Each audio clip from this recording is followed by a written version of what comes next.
কারক কাকে বলে? কারক কত প্রকার ও কি কি? বাক্যে ক্রিয়ার সাথে বিশেষ্য বা সর্বনামের সম্পর্ককে কারক বলে।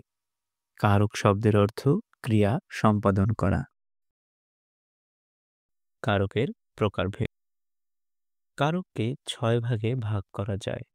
১ কর্তৃকারক, ২ কর্মকারক, ৩ করণকারক, ৪ সম্প্রদানকারক, ৫ অপাদানকারক, ৬ অধিকরণকারক। উদাহরণ: সম্রাট আকবর বঙ্গের কোষাগার থেকে প্রতিদিন চাকরদের দ্বারা প্রজাদের অর্থ বিলি করতেন।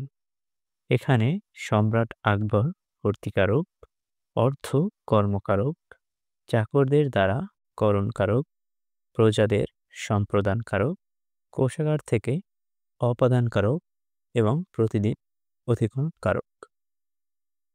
বাংলা ব্যাকরণ সম্পর্কে আরও তথ্য পেতে এবং কারক সম্পর্কে বিস্তারিত জানতে অবশ্যই আমাদের চ্যানেলটি সাবস্ক্রাইব করে পাশে থাকবে।